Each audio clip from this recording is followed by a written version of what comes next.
So hey, what's up, guys? Is the audio all right? Everything's all right? It should be. Yep. I guess it's all right. Now we have two camps. One's sabotage stream from every astronaut, and the other is the default SpaceX live stream.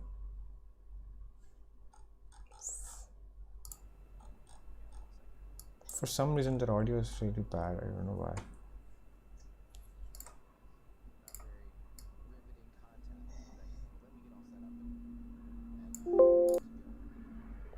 Nope. Yep. All right, we just crossed the 55-minute mark away from launch. Sitting right next to Doug Hurley, who's closest to your screen, is NASA astronaut Bob Behnken. He is the Joint Operations Commander for DM2. So the view which you guys can see is the one space shuttle missions, from inside the Dragon, and and there's a small, and also served a tour as chief of the astronaut office. Make it a so bit here's a little bit more about larger. the man who said testing out a brand new view of spacecraft is the an Falcon 9 rocket astronaut's at the dream. pad. So yep.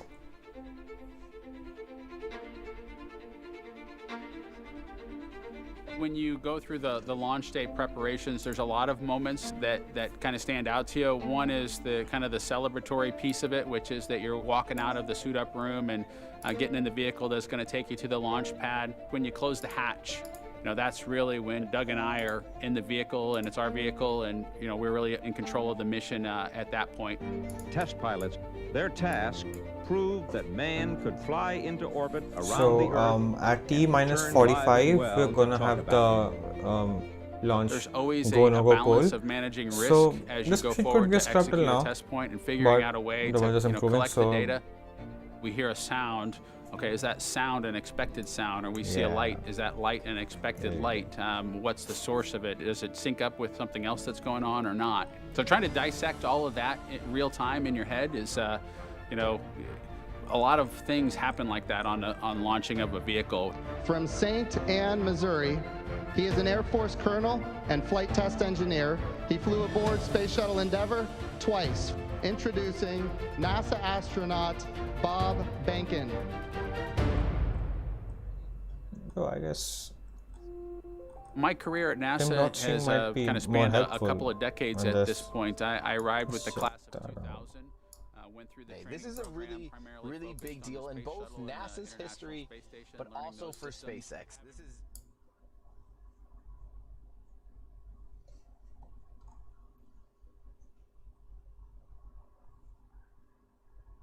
yeah, I did.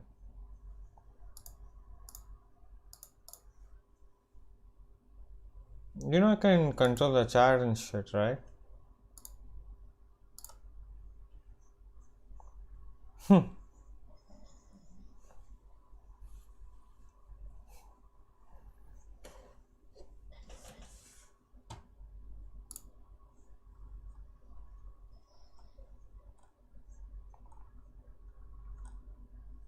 About build the a pit of your rocket stomach, and I can do only all tell this you it's stuff. They can literally multiplied, just say, hey, significantly when it's somebody that So you know, okay, Tim's and talking then about somebody, this of course, that's stuff, a you family know, member. like It's even what Jim multiplied more. Bernstein said earlier For me when he was personally, as a spouse, talking with watching Elon Musk and everything briefing that the Bob has press put was into that this over the last 5 years, the dedication that he's shown, the perseverance. NASA can just now outsource all the work to, you know, just private contractors. They outsource the moon landers. The Gateway program can also be outsourced to SpaceX.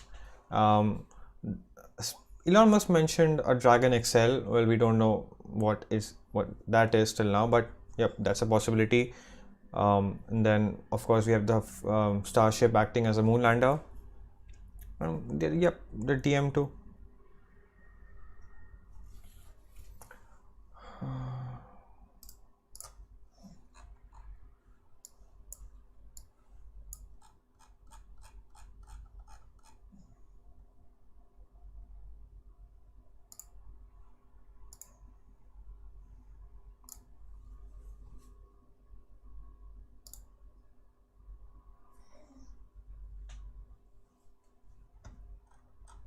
Plan to utilize them.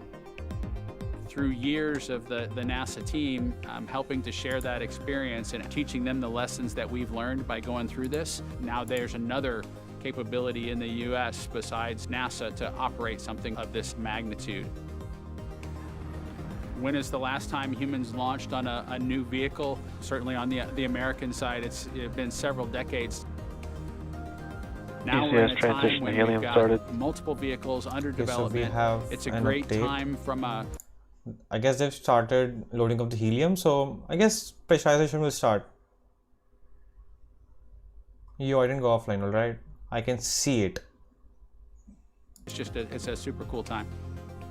On a deeply personal level, I'm really excited that my son is going to get a chance to see me when I'm offline, launch right? into space. So being an astronaut has been a little bit of an abstraction thing for him because he's seen me do it in old videos, but he hasn't seen me do it for real. And so I'm excited for him to see this launch.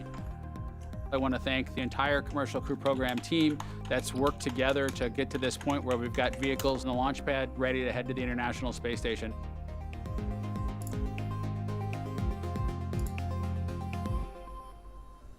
We're just over 49.5 minutes away from launch of the Falcon 9 carrying Dragon to the space station. Right now, the launch director and the launch team are preparing for a readiness for launch poll. In this poll, the 13 members of the launch team will electronically indicate a go for launch. This is also the go for propellant load. Now we're going to hear that in a couple of minutes, so while we wait, we are tracking you watching from all over the country. We're seeing large numbers of you logging on or tuning in from coast to coast, as well as around the world. We want to know, is this your first time watching a launch live? If not, how many have you seen before? Tell us using the hashtag LaunchAmerica from your favorite social media website. As for me, this isn't my first one. I've seen a lot, but everyone is exciting. Now coming up, we're going to go into a readiness poll, as I mentioned. Currently, right now on other nets, the SpaceX launch director is checking to verify the Dragon team is ready and that the NASA launch management team is ready. They'll come back at about T-47 minutes with instructions to the SpaceX Falcon 9 team to make their final assessments. Then they log into the procedure. It's a little different than the old days where you would hear a go, go, go, position by position, all up and down the row. In this electronic age, everybody just clicks on whether they're go or no go. The launch director will then at T-minus 45 minutes summarize the end of the poll and will then provide instructions for the team. Department go, no go was pretty cool, we will begin getting ready for the crew access arm attraction. And we'll show you that on one of the screens that we've got up.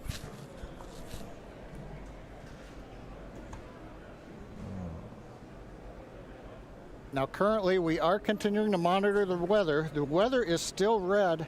It is improving. We're looking at one cell between the radar and the pad.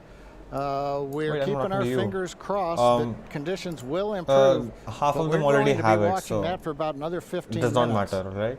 I'm going to ban you if you do that. We're going to be good to begin propellant load once we hear the polls, but we still have to get the get the range green so that we can actually do the launch in just 47 minutes from now.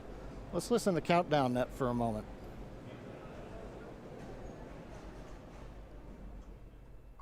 Very well. Yep, and with Starship as, the lunar lander, so that's a big plus.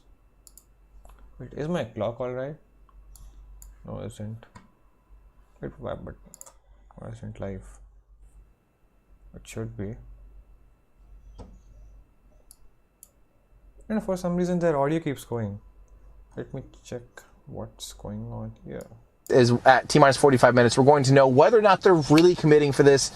Then, if we see the crew access arm pull away, that's a good sign that launch. Didn't hear any significant chatter coming over countdown 1. Yes, launch director in the countdown net. Poll is complete, and we have a go to proceed with. Yep, we're going. We're launching today. We are launching. Proceed with swing in the crew. Yep, that's what I like to hear. Arming crew arm movement for T-minus 45 minutes. Thank you, launch control.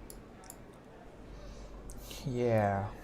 A reminder in control room on hold and launch escape protocol. For non-urgent no-go conditions, brief CE or LD, and it will approve aborting the launch out of sequence and proceed to launch abort. For urgent issues affecting the safety of the operation, operators shall call hold on the countdown net. At T-minus... Launch control will abort the launch auto sequence immediately and proceed into the launch abort auto sequence. Operators shall also advise the launch director whether structural breakup or fire is imminent or occurring for Dragon manual escape so cool, right? Remainder of fire alarm instructions. Just imagine that. Inside the tin can, we have 2 humans. The rocket's gonna go up, half of it is gonna come down, and half of it is gonna go to a football field sized just tin can full of science shit floating around the earth. Just imagine that. Please stay in your seats from now through orbit insertion and Dragon separation from the second stage. Crew access arm retract has started. And you've heard Mike Taylor, the SpaceX launch director, give instructions to the team. We've also just heard the call. The crew access arm retraction is underway. Oh, look at that! Look at that! The White Room, as we see the arm moving away from the Dragon capsule. How does it look on the one of the Tim Dot necessary cam? to get down to Whoa, T0. it looks amazing, the right? The next one coming up will be arming of the escape system on the Dragon capsule. Damn, no. Now, right now, the next plan for Falcon 9, it wasn't on my part. 35 minutes, we will begin loading propellant onto the first and second stages. Now, currently, it's slack from their side. Falcon 9's looking good. Dragon's looking good. The range continues to be go for launch in terms of the clearance around the launch pad, both the air and the sea space. Looking at the flight corridor, the ground stations, the NASA tracking and data relay satellites are ready to support. And we just continue to monitor the weather. Our team is getting constant updates. We're monitoring weather data sensors around the launch site, looking to make sure that we can get everything into the green position. The one that we're mostly looking at right now is how much rain we're going to get between now and liftoff, whether it's just going to be mild precipitation that's within the rules for loading propellant.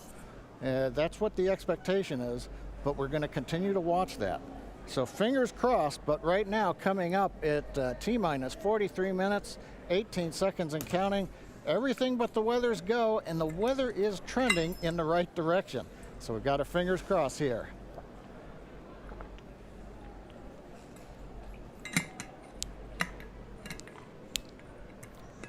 At this time, we're going to send it back over to Kennedy Space Center as the action is picking up on the launch pad. Thanks, John I. Now that countdown clock is continuing to tick, and we are 42 minutes and 46 seconds away from launch. As you just saw, the crew arm retracted. That is the last major visual milestone before liftoff.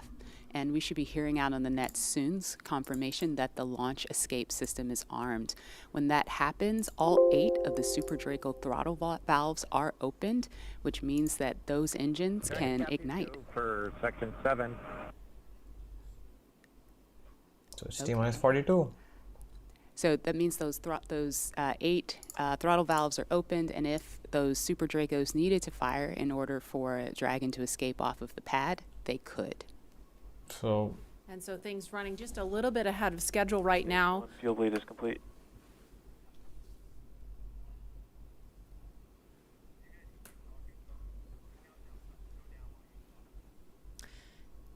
Okay, so now we just saw the crew access arm retract just a minute ago.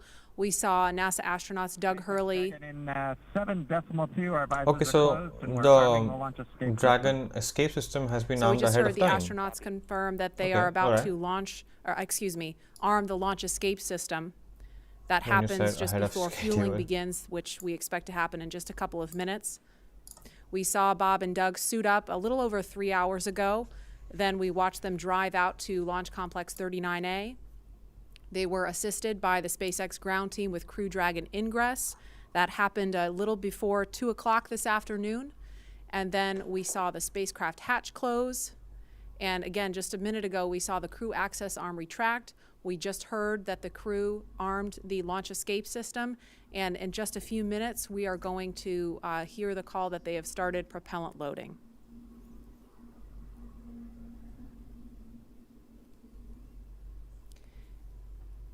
launch escape system is verified armed. So we just heard that verification that the launch escape system is armed. Switching to GN2.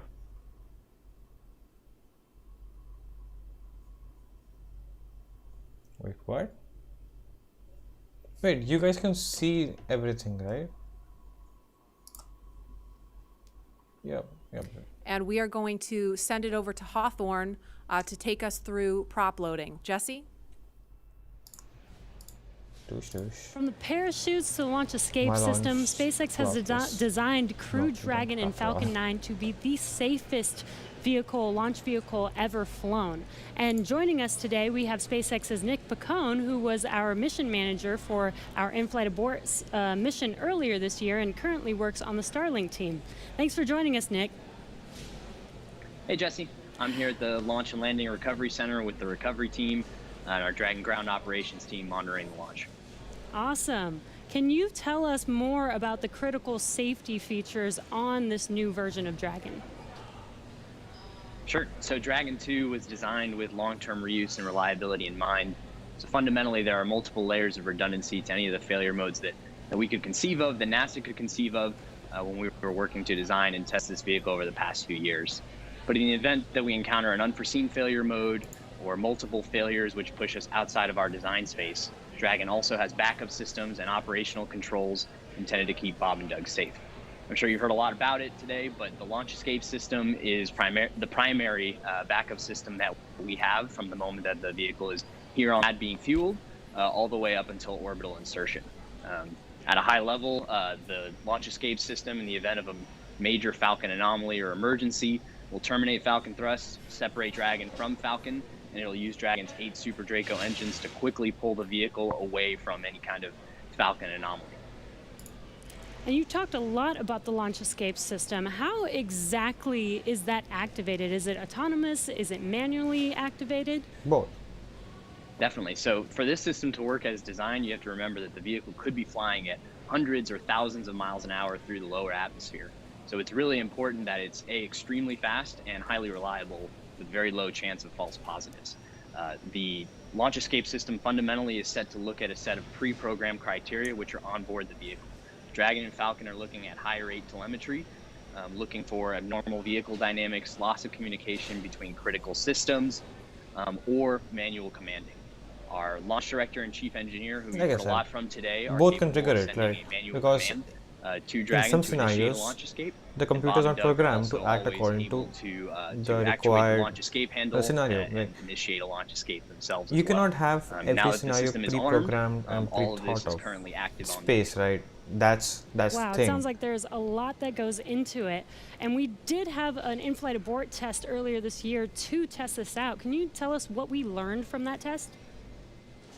Definitely. It was possibly the most flight-like test of an orbital class booster in history. It was a fully flight-like test using a full Falcon 9 rocket, which we had to knowingly destroy in order to get this fully integrated system.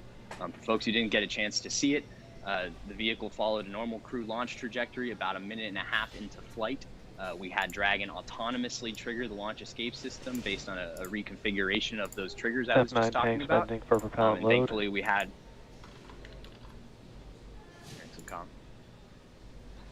one of very few people that is allowed to be here, and it's I can't believe this is happening. So thank you to my wonderful community. Thank you to you. About 10 seconds after separation. It's important to recognize that all of that happens from command to actual separation of the vehicle in under half a second. Wow, yeah, that sounds amazing. Thank you so much, Nick, for joining us and talking through those details with us. Enjoy the launch today. So we're going to send it back to KSC with Lauren. Thank you, Jesse. We are about a minute and a half away from propellant load. At T-minus 35 minutes, we should hear the call out on the nets that propellant load has started. So that's about a minute and 13 seconds away. Yeah, so...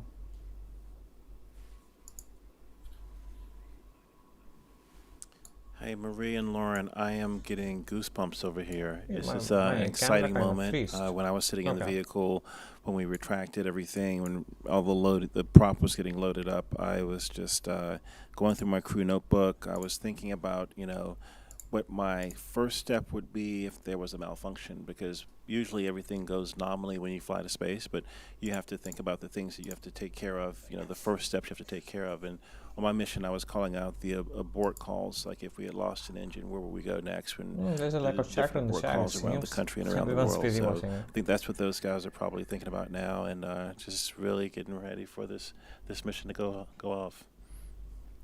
Absolutely, and we're just now about 20 seconds from when we expect propellant loading to start. Again, that's fueling of the rocket. Why don't they even put it if they have to remove it? All right, we're getting close. We should hear that call out any second now on the nets. So let's listen in. Yeah, my clock's got to be more accurate. Propellant load has started. Fantastic. So prop load has started. We've started loading liquid oxygen on stage 1 and stage 2. And yeah, liquid oxygen and RP1, which is our rocket grade kerosene. So now that we are 34 minutes and 42 seconds away from the first launch of astronauts into orbit from American soil since 2011, we know that the launch escape system is armed, which happened just before fueling. Dragon prop load happened weeks ago, actually just a few miles down the road at what we call Dragonland. And those propellants, which are MMH, or monomethylhydrazine, that's our fuel, and NTO, or nitrogen tetroxide, that's our oxidizer, those not only feed the Draco engines that propel Dragon on orbit, but they also supply those 8 Super Draco engines of the launch escape system. So I have one right here, a little model. Oh, it doesn't come off the stand. Don't break it, Lauren. All right, I know, it's very nice. So as you can see, Dragon is actually broken up into 4 quads, and each quad has 2 of the Super Draco engines for a total of 8 of them. And as I mentioned, they are biprop engines. They have MMH and NTO as their oxidizer. Now, most abort systems from past space vehicles, I believe like Soyuz, Mercury, Apollo, they all had a pointy escape tower on top where there was essentially like a mini rocket engine or a series of rocket engines on top. And if they weren't used, that escape tower would have to jettison itself from the vehicle. If it was used, it would be used to lift the vehicle off of the rocket. Well, Dragon is a little bit different in that its escape system is actually integrated into the vehicle, and that's great for a couple of reasons. One less thing you have to jettison on a nominal flight, and so they're pretty dormant, just those throttle valves open unless they're used, and hopefully they never have to be. And yeah, I mean, the other thing that offers you is the ability to escape from the pad all the way to orbit. Right. Because if you jettisoned your escape system prior to that, you couldn't. So yeah, that's little Dragon there.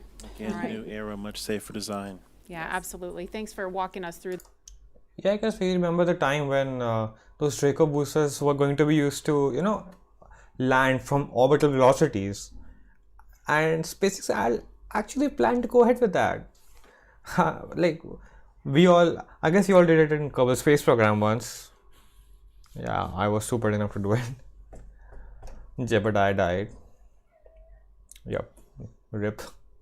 Dragon vehicles for an on-time launch, but weather is trending the wrong way right now. And we're keeping our ears open in case we hear that the weather is going to be no-go for the rest of the count. Right now, we are counting down at T-minus 32 minutes. Stage 1 launch and propellant rates are nominal. Load at T-minus 35 minutes, right on time. The propellants we use on Falcon 9 are a fuel, which is rocket-grade kerosene, also called RP1, refined petroleum. We use an oxidizer, and that's the super chilled liquid oxygen, or LOX as we call it. Those 2 propellants come together, but they don't light, so we need an ignition source to complete the fire triangle. For this, Falcon 9 uses a fluid called T-tub. You might see that just before first stage ignition, or maybe later in the second stage ignition. You get a green colored flame as the T-tub comes out into the oxygen, and that ignites the main engines right before the rocket takes off or the second stage engine lights. Now currently in the fueling, RP1 fuel is about 10% full on the first stage. That's the bottom 2/3 of the stack of the vehicle you can see on the left. The first stage is that long white cylinder at the bottom, plus that black cylinder called the inner stage. That's the entire first stage that we're loading with LOX and RP1 kerosene. That's the part that comes back to Earth. The second stage just above it, the white cylinder, and then above that will be the Dragon trunk and the capsule. Now currently the second stage is also loading fuel with RP1. That's about 8% full right now. They burst into flame we are loading liquid oxygen on the first stage. The second stage liquid oxygen load will begin at T-minus 16.5 minutes if the weather cooperates. So LOX loading will then continue on both the first and second stage until the last few minutes of the countdown. Helium loading is also underway into pressure vessels on the second stage. We use that to pressurize the tanks in flight as the propellant is being pulled out by the Merlin turbopumps. Dragon on board the spacecraft. You can see the astronauts are monitoring systems while propellant is loaded into the Falcon 9. Now when we flew the first demo flight last year and then the in-flight escape test earlier this year, the sounds inside the Dragon capsule were recorded. So as part of the training, after it exploded. The sounds of the propellant loading were played back to acclimate the crew to what they're experiencing now. I'm listening to some discussion on one of the back nets, trying to track where we are with the weather criteria. We're just passing another weather gate right now, trying to see whether or not the conditions are go. In certain situations, when the weather is no-go, you have to wait 30 minutes, and we are now inside of 30 minutes. But if the cloud moves away, if the conditions improve, we may be able to continue the countdown for another 14 minutes and reassess. Wait, so you may be able to continue the countdown. So there's a high chance of stopping it. Currently we are. The range, they're ready to support with no problems in the air and the sea space area. How many days can I go without sleep? That's the one that's looking bad, and we're going to continue to listen. And as a reminder, today we have an instantaneous launch time. So at this point, if we hear a hold for any reason, we're going to have to stand down and target our backup launch opportunity on May 30th. The stations don't stop.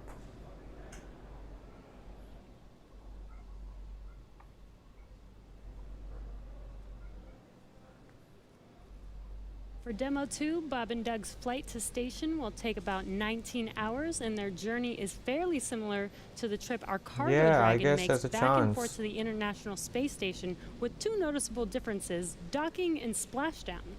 Apparently, he said that the cloud will go away and they can continue the countdown to assess after 14 minutes. Just doing those final series of system checks, making sure both Dragon and Falcon 9 are ready for liftoff. And then again, there's those points in the Atlantic where abort conditions need to be assessed, and then they give the go no go. But I guess they give they have given a go on that. Yeah. Once we hit T0 and a successful launch occurs, we will watch Falcon 9 and Dragon make their ascent until Falcon 9 and first and second stages separate and send Dragon on its way to the space station. And once it gets on orbit, mission operators will prepare Dragon for on-orbit operations, where Dragon will execute a series of burns that are going to gradually raise its orbit to align more closely with the International Space Station. And you're seeing some of that track in the animation on your screen right now. After doing enough of those burns, they'll put Dragon... Oh, sounds like we're going to get a weather update real quick for the crew. Go ahead, SpaceX. Yeah, we're currently just evaluating a constraint on the field mill rule, which looks at lightning energy dissipation. We expect to have an update at about T-minus 20, and more information there on whether we would be able to continue into the prop load or... He's like, hey, I'm here to leave you guys in suspense. I have just something that we might suspect about lightning charge dissipation. It's not nothing much, but at T-minus 20 we'll reassess and let you know. Till then, stay in suspense. Out. I was referring to a couple of those weather situations where we have to have a certain amount of time. In this case, with the field mills, about 15 minutes. So they have until about 16 minutes and 30 seconds. And this isn't even about Falcon 9 being such a thin rocket. It's about lightning charge dissipation. So we're going to be listening for that weather update in just a couple of minutes, but it is going to be a pretty interesting trip uphill for them once they actually get on orbit. And a very exciting countdown with 6 minutes to figure out if we are launching today. But targeting back to what we were talking about, next Dragon will make its approach and actually dock with the space station. This is a very different process from what we've seen with Dragon cargo deliveries in the past, which used a process called berthing. Now, berthing requires a spacecraft to approach the station and then stop so a crew member can maneuver the station's robotic arm to capture the spacecraft. Docking on this version of Dragon can be done autonomously. Stage 2 cryo-helium load started. Autonomously with no crew aboard the station. It's typically a faster process, both when arriving and leaving, but it does still require pinpoint accuracy to approach safely. Once captured, a spacecraft then gets attached to a common berthing mechanism. It's the same type of port that we use to connect each of the modules together on board station. It's a little bit slower process than docking, but the hatches are significantly larger than docking ports, which makes them perfect for bringing up large cargo items. It's really convenient to place for them. Dragon will spend up to 120 days docked before preparing to return home. I guess almost Following a successful completion of Dragon's test objectives and cargo loading operations, the crew will close out the cabin, perform final system checks, and configure the vehicle for undocking. Once the automated undocking sequence is complete, Dragon will complete 2 departure burns using its Draco engines, pushing it away from the space station. And then after Dragon departs the station, it's ready for its trip home. And that'll have deorbit entry and landing and a number of other operations. If you're looking at this animation, it might look like we're playing the one we played originally in reverse, because that's kind of how it goes, but just a little bit quicker. All of the operations following the final departure maneuver will include things like trunk separation, closing that nose cone again, executing a deorbit burn, and once they're inside the atmosphere, deploying drogue and then main parachutes, and then finally splashing down off the Florida coast, at which teams will move in, get Bob and Doug up out of the water, and get them out of the capsule once they're on the boat. So we have 4 minutes now until we get that next expected weather update. Let's go down now. We're planning for what happens after it. We have no idea if we're going to launch it or not. If you're just joining us, we are now T-minus 23 minutes and 48 seconds from the first launch of astronauts to the International Space Station from U.S. soil in 9 years. We're going to find out in less than 4 minutes if the weather looks good for that. And this will mark the beginning of a new era where more people will be able to fly to space than ever before.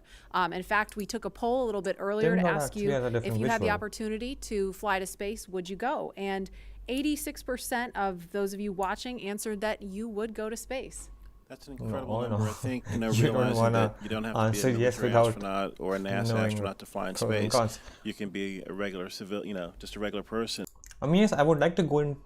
I would like to go to space, but then again, if the Starship is gonna take me on its first flight, obviously I don't want to go. We're going to hear a little bit of a weather update in less than 3 minutes now. And Leland, I know they're waiting for a weather update, and they've come, almost all the way down the count. What do you think Bob and Doug are thinking about right now? We on 120 SES 129. Yeah, we forgot about Bob. We forgot about Bob and Doug. And I think we were getting close to the countdown. we're sitting here watching the streams while they're sitting. Cleared up right above our head. While they're sitting on a pile of explosives. Can have any types of delays, fuel prop delays, all kinds of things that can happen. But we've trained over and over and over again for these types of scenarios. And so, we want to be safe. We want to be safe for our families. And we'll, do this another day if it doesn't work with the weather. I love that John I always says weather. It's that thing that everybody talks about, but no one can do anything about it. And it is this interesting thing of just, succumbing to Mother Earth. She's going to tell us if we can go or not today. Right. Yeah. Well, if it happens, I mean, look at it this way. Bob and Doug got one really great rehearsal in, right? It's always best to practice and practice and practice. Nope. Yes. I mean, how much so again, we're less than 2 minutes now from that weather update that is going to go directly to Bob and Doug, and we will quiet down so we can listen in for that, because I know we can't wait to find out what that is. And those of you watching that have been following along, we are eagerly awaiting to hear whether the weather is going to be a showstopper today. It better not be. 30 seconds to go. Then we have the where the go no go. Yeah. Tim, what do you have to say? Let's see. But they want it to be still. So maybe after they fly cargo, they could be able to get into that. So, but the two that ended up winning and racing to get this flag has been SpaceX and the Dragon capsule and Boeing and their Starliner. Now, Boeing launched for the first time in December, and they actually had some problems with their spacecraft that made it so the spacecraft ended up not being. It got into orbit, but it ended up having a problem with its a clock, and its thrusters were firing randomly, thinking it was at a different point in the mission, and all this stuff is autonomous. If there would have been someone on board, the person could have overridden the vehicle and probably still been able to get up to the International Space Station. But they had to call that mission, and they had some other issues right before re-entry, but they did get the spacecraft back, and they are in the process of. Oh, I can see liquid oxygen flowing from here now. I see a big old cloud of condensation. Oh, Stage 2, RP1 okay, mode. we're gonna hear weather updating, but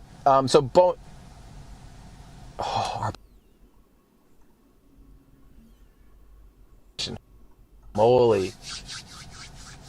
Okay, so Boeing ended up flying their Starliner for the first time in December. SpaceX flew the Crew Dragon capsule over a year ago. It was February of last year. We see venting off the rocket. That's completely normal and expected. Yeah, and they're talking Standing about by for a weather update. Boeing versus SpaceX. Unless you can give us another 10 minutes, I don't think we're going to get there with any of the rules today. What? I'll give you 10 minutes. I mean, another 10 minutes past T0. Oh, 1645 local. I think we'll probably be clear on all the rules, but not quite going to make it for this. So we're going to check back in so in like about 2 minutes. Is it a scrub? Call it up at about T-minus 17 minutes. Okay. Yeah, there's some of them are starting to count down, but we still have one above 2,000. So if that gets below.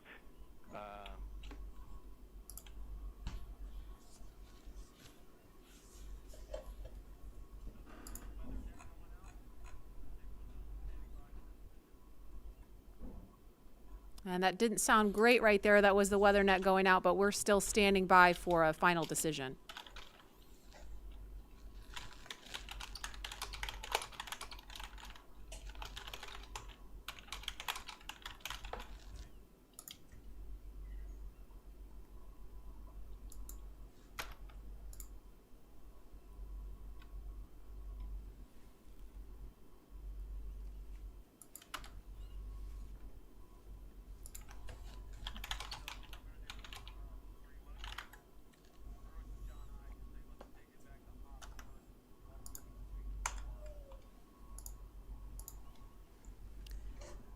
And we're going to continue to listen in for an update, but in the meantime, we're going to go over to John Innsbrucker at SpaceX headquarters in California. John? Things are not normal. And Dragon SpaceX on weather. We're still T-minus 18 minutes and counting. Things are not nominal. We are still red on weather. Expect an update from LD. We're waiting in about another minute for one final check with weather. We're going to check at T-minus 17 minutes possibly. We don't really expect that things will have improved. The weather officer was not optimistic that the weather would clear up that rapidly. We did hear the launch director, Mike Taylor, joke that if we could move 10 minutes past the launch window are actually past the big. T0, weather conditions may improve. You might miss a space station already. To do that. We have an instantaneous window today. So at 17 minutes, we want to make that call because shortly after that, we will begin loading liquid oxygen onto the second stage. Like so if we're not going to have the opportunity to launch, if the clock's going to run out, stand by. Continue to violate a couple different weather rules that we now do not expect to clear in time to allow for a launch today. We go ahead and end today's launch attempt. Launch control would end the launch auto sequence and proceed into the launch abort auto sequence, please. Like imagine sitting in the launch abort has started. Dude. Like sitting in the Crew Dragon capsule for literally 5 hours. Was it cool or was it boring? And us sitting here watching them, was that cool or was that boring? A good effort by the teams, and we understand, and we'll meet you there. Yeah, great effort. Copy all. Yeah. We've heard the call from the crew. They have been informed. Launch director Mike Taylor has called a scrub for the day, And we got the feedback when the Dragon team informed Bob and Doug. They said we gave it a good try, but they understand, and we are here to try another day. So right now we did officially hold the clock. It looks like at T-minus 16 minutes, 54 seconds. The launch automatic sequence that controls the Falcon 9, the loading of propellants, the cycling of valves, that is also stopped. We now proceed into what is a normal scrub sequence for us. We practice this every launch. So now we move into safely. Yeah, they practice scrub sequences every launch. That's what they do. Second stages.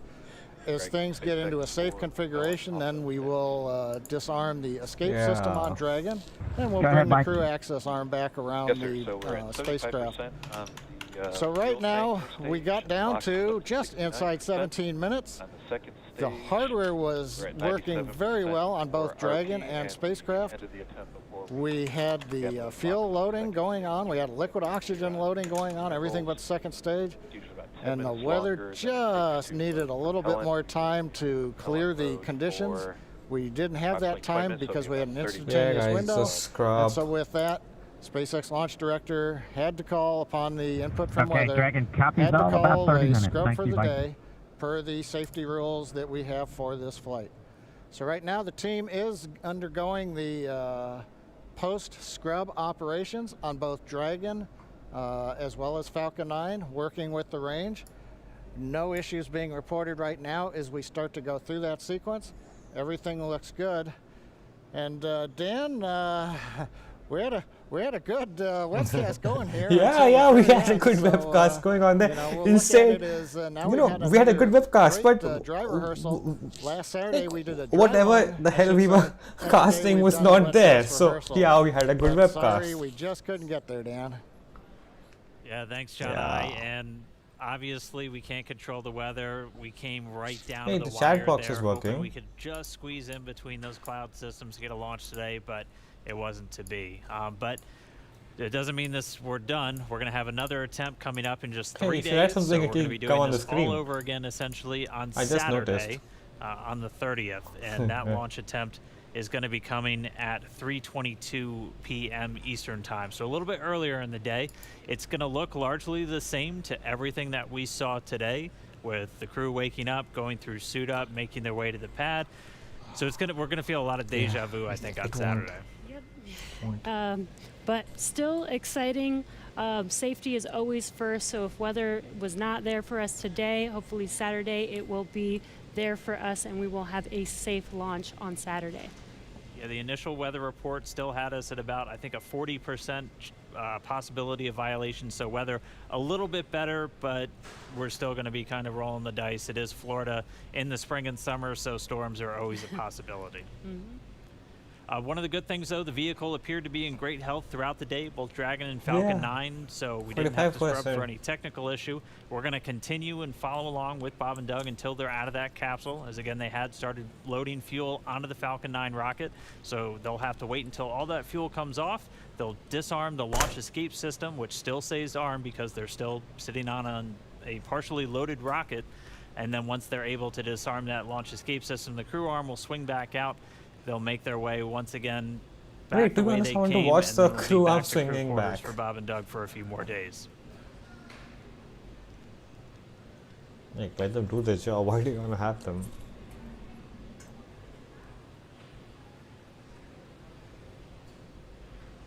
But if you're just now tuning in, wondering why we're not still counting down, we did have a launch scrub today. We were just a little under 17 minutes. Stage 1 LOX and fuel flow rates are nominal for offload. Expecting about a 40-minute offload time.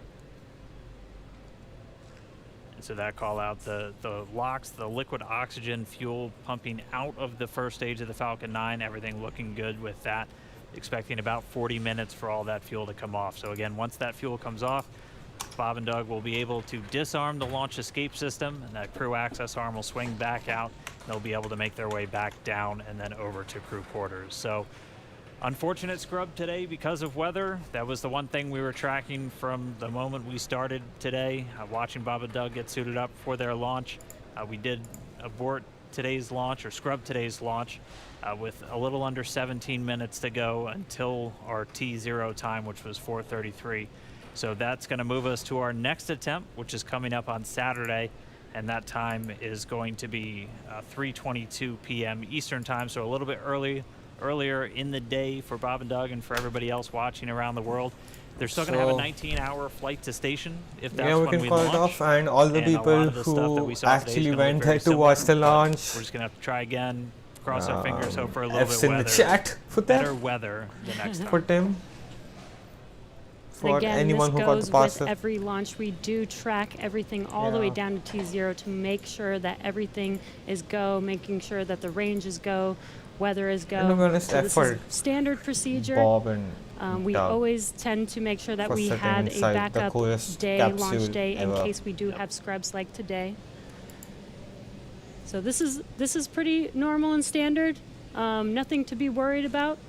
Again, we do this for the safety of our vehicles, as well as today we had astronauts on our vehicle. So even bigger reason for us to make sure that we have safe weather for them to fly. Yeah. And just a reminder for everyone still tuned in, it takes about 40 minutes for all of this propellant to come off of the Falcon 9. And while it is offloading that launch escape system on Dragon, which is designed to pull the capsule away if there's any issue with the rocket or anything on the pad, that is still armed. So we're going to continue to stay with this until all the propellant's off, and then we'll see the launch escape system get disarmed. Bob and Doug will be able to open up their visors again. The crew access arm will swing back out and link up with Dragon, and they'll make their way off and then down the tower at the pad. But if you're just now tuning in, no launch today. We did have to scrub because of weather. We're going to be moving to our second attempt on Saturday, just a little bit earlier in the afternoon. Just going to continue to stand by as this propellant comes off. We heard a call that everything was going nominally or as expected so far. And then once all the propellant's off, we should see Bob and Doug make their way out of Dragon shortly after. From here to here, everything gone to waste.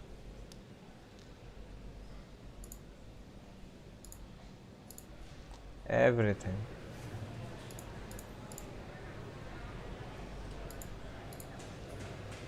And what you're seeing on your screen is a live view of Bob and Doug on the right side inside of Dragon as they're waiting for propellant to be removed from the vehicle so that it is safe for them to disarm the launch escape system.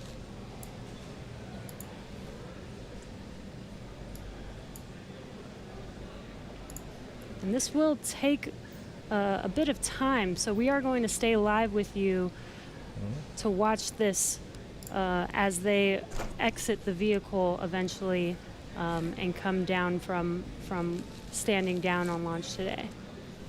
Then I'm gonna watch it too. Let's see. Up until the point of the scrub, we had a really clean countdown. We weren't tracking any issues with Falcon 9 or the Dragon spacecraft. I can really push the battery of my camera. Always a good thing to see. We did have to scrub because of that weather. For longer to be a little bit more specific, we were still in violation of one of the weather criteria. It was the strength of electric fields in the atmosphere that the 45th Space Wing and other weather operators are monitoring around the launch pad. And that's one of those rules where we need a certain amount of time if we're in a violation. In this case, nominal, roughly 50% on stage 1 LOX and fuel, 85% on stage 2 fuel. So the propellant offload on Falcon 9 continuing to go well. But we needed a little bit more time if we were going to be able to clear that launch weather constraint.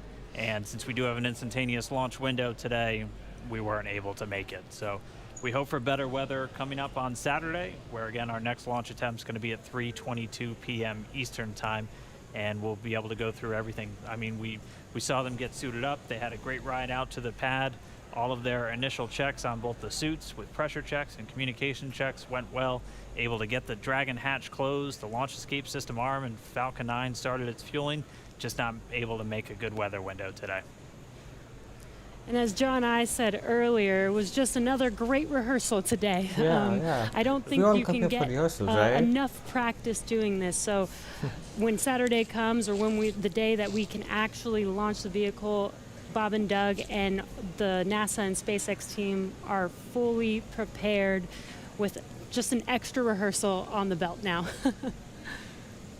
As we had talked so a couple of times throughout our countdown, we're going to watch the briefing, them getting suited, them entering the Teslas, the Teslas rolling down the road, them walking down the axis arm, the axis arm swinging away. Entire ascent corridor, maybe it's not a bad deal. Basically the entire way that they were flying up the east coast of the United States in this launch today. We're monitoring that weather because those are areas that if they have an ascent abort, or basically Dragon firing off of the Falcon 9 while they're flying into space, we have to make sure that conditions are good in the sea states around those areas, just so they're not going to be landing. Saturday would be better for us since Sundays, we did have a tropical storm forming right off the coast of South Carolina today, just to help complicate things a little bit. And people might be asking, if we knew the weather was going to be a little iffy today, why continue to count down? Well, that is the reason why we do all these checks all the way to countdown. In Florida, the weather is, pretty sporadic. Sometimes a thunderstorm or hurricane will pass through. Within 20 minutes, it's gone, and we could have clear skies for a safe launch. So we continued as scheduled. Standard procedure again to just continue to monitor weather all the way down to the last minutes of the count, and we see what happens. So today, unfortunately, we did scrub for weather, but we will attempt again this Saturday on May 30th.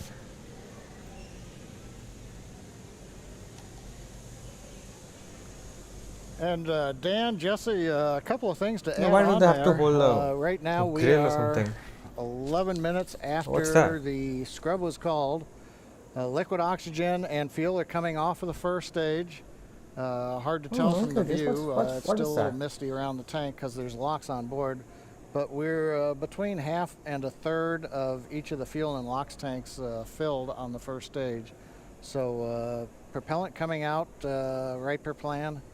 The second stage fuel tank is offloading. That's going slower, but it's also a smaller tank. It doesn't take very long. Dragon thinks it's time to abort. The other thing that we're working on is the high-pressure helium it's spheres, like as well as the nitrogen spheres for the landing leg system. The pressure will be brought down on those, eventually getting it down low enough to where people can re-enter the pad area. So right now, the team is preparing, once they get a permission, the SpaceX ingress-egress technician team will come back inside. The ninjas are going to be back. The ninjas are going to be back. Make their way up when conditions are right, open up the hatch and assist the astronauts out of the Dragon. I'd like to point out that for those who are wondering whether or not, having gone through this, putting propellant, pressurization gases on, getting fairly close to launch, whether that has done anything to wear out the Falcon 9 or the Dragon, the answer is no. If you can recall, the Falcon 9 is designed for at least 10 flights, and about time we get up to a 10th flight, we'll be doing testing to find that we probably got enough margin to keep flying. So this is the very first flight of a new first stage and a new second stage. So we've not the whole of atmosphere. We haven't even gotten through the first flight. And in be all stained of black and then go up. So I guess it will be fine. The fact that we may scrub a launch. So even today's operation, where we have pressurized and we have stressed the vehicle a little bit, that's taken into account in our design and our qualification testing. Again. The other good thing is that the most stressing part of the flight for the Falcon 9 on the first stage is the re-entry. So we didn't even get through that. So we're sitting here on the pad. It's a fairly straightforward situation and not stressing on the Falcon 9. Yep, this circadian rhythm is also totally messed up like with mine. With the human rating factors to carry crew, there is enough factors of safety, margins of safety, redundancy, that just having 2 people on board and closing the hatch and even pressurizing the propellant system does not eat into the margins of the vehicle. Offloads continue nominally 30% on stage 1 so launch. Right now everything's continuing to offload. The automatic sequences that we use routinely, both at the launch sites, Kennedy Space Center, Cape Canaveral, see, that's like 2 cameras. Air Force Base, hey, as well as in our Texas test site for first and second stage, Those sequences are running. Propellant is coming off of the vehicle. Yeah, we're just like chilling. And we see Bob and Doug up in the Dragon spacecraft, just waiting when we can get up there, open the hatch, and help them egress and come on back down the tower. And the other thought I had, Dan and Jesse, is right now we are coming up on what would have been T0. And I'm wondering 10 minutes from now whether the weather officer would turn around and say, yes, it turned good. Yeah, you can go. A long enough window. We only had 1 second and we needed 10 minutes. The station ain't up there, so there's no point in going. Say, hey, did the weather conditions Just go wherever you want. And one thing I'll tag on to that Dan was mentioning and Jesse was talking about, the launch opportunities. The launch window does move earlier on Saturday a little bit. So it just happened to be Orbital Dynamics said today, if you want to go to the International Space Station and you want to launch northeast, which is the approved trajectory, you have to go right at 4:35 p.m. Eastern Daylight Saving Time. You pick another day, the T0 moves. It's just luck of the draw. We might have been doing this at 8 in the morning when we were getting lightning, or we could have been doing it a few hours from now when conditions may have been acceptable. So in the end, we can all look at Isaac Newton and Johannes Kepler for orbital dynamics telling us when do we launch, and that stuck us right in the middle of a period of bad weather. Yep, it's so Newton. That's who we to blame. Newton, not Einstein. Einstein gave a more precise theory. But for anybody, if you're just now tuning in, wondering why Falcon 9 is still sitting there on the pad as we move past that T0, we did have a scrub for weather today, just not able to clear all of those constraints. We keep a very close eye on the weather around the pad and their whole way uphill. SpaceX for weather.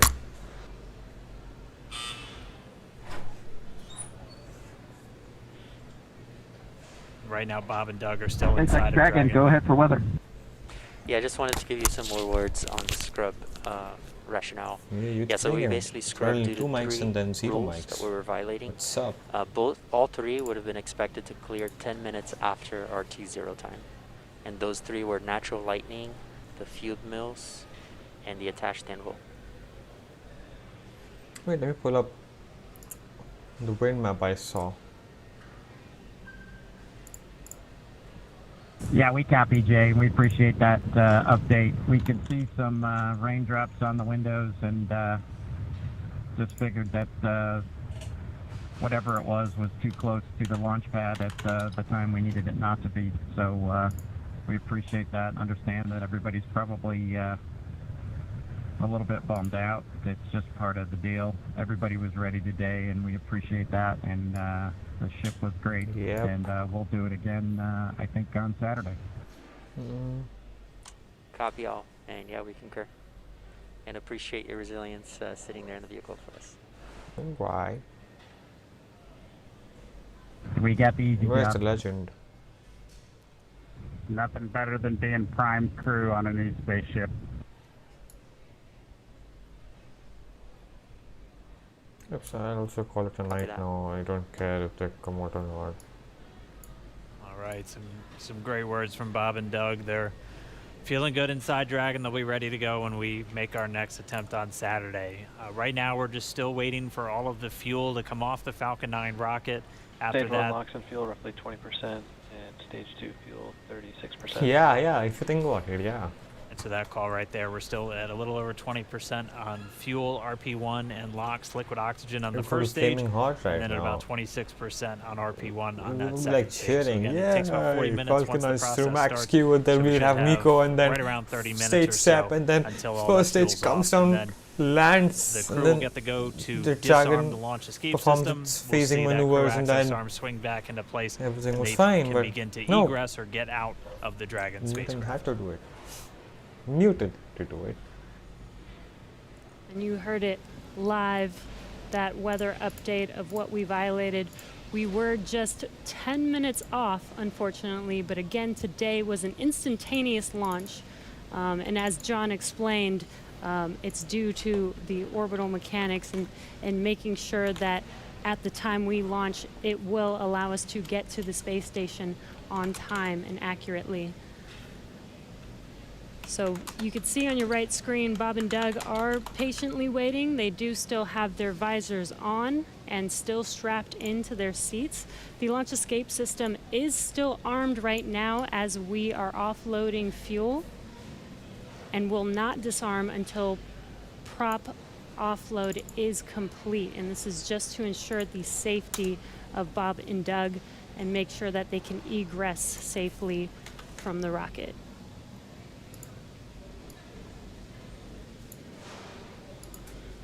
And just a reminder, today, just this first attempt, we're going to be right back here looking like on Saturday for attempt number 2. Launch America's not going anywhere. Still on the track to get Bob and Doug into space, get this Crew Dragon up to the International Space Station. So it's always good if you're going to scrub, probably rather scrub for weather than an issue on either Falcon or the Dragon. And we weren't tracking any issues with the flight systems throughout our countdown today. Everything passed with leak checks on the hatches and the crew suits. All the communications working great. All the teams were ready to go. So, as John and I said, it's always nice to have a little bit more practice, and we'll be right back at it on Saturday. What would this launch be if it wasn't even more exciting to try and launch today and now we have to push it to Saturday? Yes. So. Hey, Dan and Jesse. Another thought crossed my mind while I'm watching the diagram here showing fuel is just about off. First and second stage, we're down under 10%. LOX is also just about off. They're going off first stage. Yep, we're getting the announcement. Stage 2 fuels at 20%. Stage 1 LOX is under 10%. So it's just continuing to come off of the vehicle as expected. On the monitor, Bob and Doug continue with visors down. Their launch escape system is armed, as we mentioned. If there is